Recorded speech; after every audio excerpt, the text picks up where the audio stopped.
The whole Romney strategy was what we call rope-a-dope, which is to keep him close, keep him engaged. This is Romney's Muhammad Ali, something I don't see very often. Welcome to News Base. The day after the debate, we've got Doug Shrum in the house, along with our very own Eli Lake.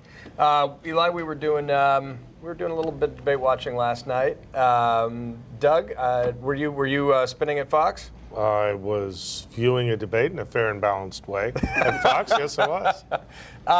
So let's start that, and then we're going to get to your story, Eli. Debate, pretty clear Obama win for me. You were thinking maybe this was all part of Romney's grand strategy, to lose narrowly. Yeah, I said to lose narrowly. What I meant was to be clear. Romney sees the polls moving in his direction, leading in not all, but most of the national polls, even in Ohio, head in Florida, head in Virginia, head in North Carolina. Ohio, you think? It's moving in his direction. But for the sake of this brief commentary, let's assume that he believes he's got momentum in Ohio. Mm-hmm. Thus, his conclusion last night was not to engage. The Obama attack was reckless.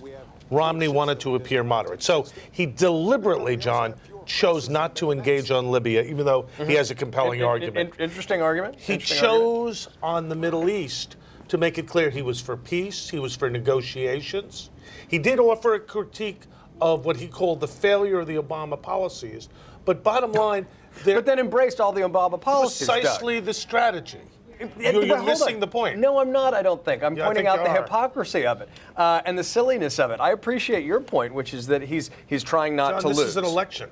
No, he's trying to win. Yeah, and I think if you're playing defense, you're trying not to lose.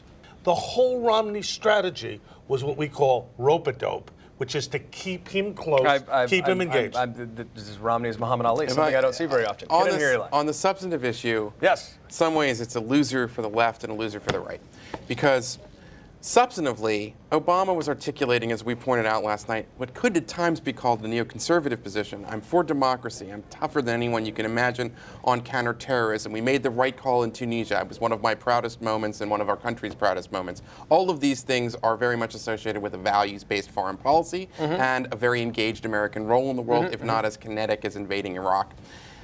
But the right should not take total solace in that, because Romney failed to articulate a conservative critique of all of the other things that conservatives were saying are wrong with Obama's policy. Exactly right. It was Adlai Stevenson. And so when you saw the one area where you can say, hey, President Obama, you had a surge in Afghanistan, it wasn't enough, or it hasn't worked, we're going to leave it worse than we found, that the Taliban's going to take over, he said, the surge seems to be working okay. We're training up an Afghan security force. I'm out of there by 2014. The surge which I couldn't believe. The surge seems to be working. We're out by 2014. Sanctions seem to be working. Every place. I mean, Doug's giving the political consultant analysis of hugging your opponent, but what it was is after 18 months of critiques about how the president's presiding over American decline and cheering all the way with apologies to the rest of the world, it was basically he's doing a great job and I'd do exactly the same thing. Well, okay, he did make the apology tour remark, which Obama said everybody. Lie in the universe. All right. I mean, I think it's a question of interpretation. But he was trying to get to a broader point, which is that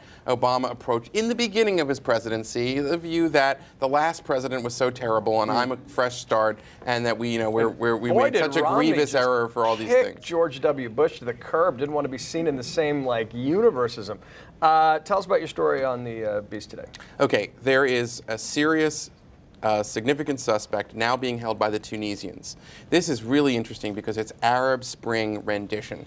So what happened is this guy named Ali Ani Al-Harzi, who had posted to social media in the aftermath of the attack with something compelling that alerted him to the U.S. intelligence, sort of made a break for it to Turkey. He is believed to have been trying to join... Turkey or Tunisia? I'm sorry. No, he went to Turkey. Okay.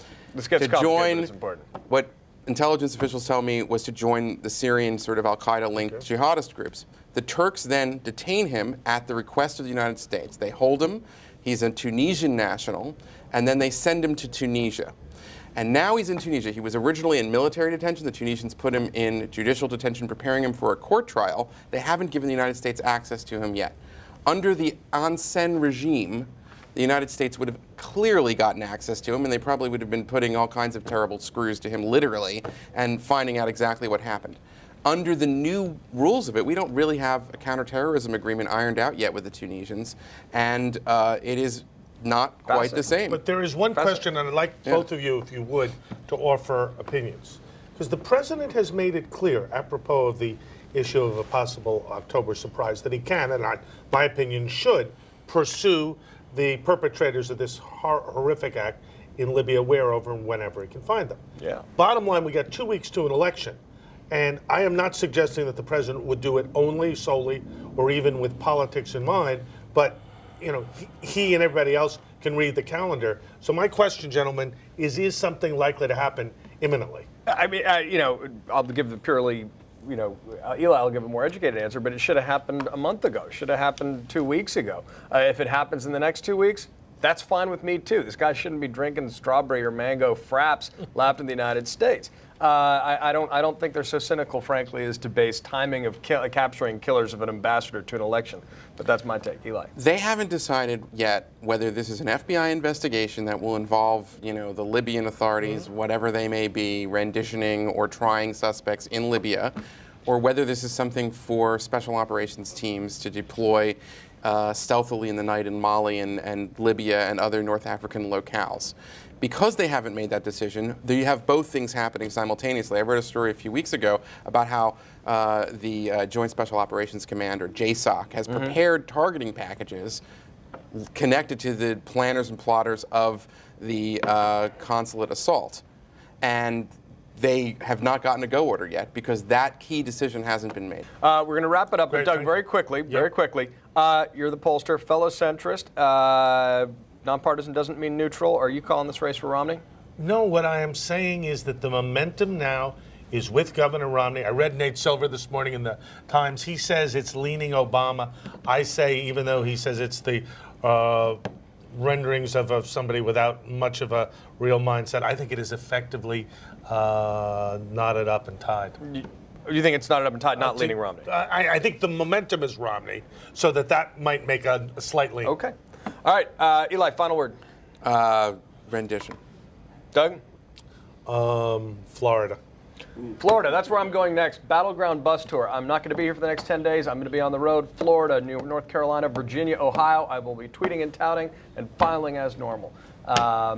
2 weeks to the election, folks. Let's go have some fun and kick ass.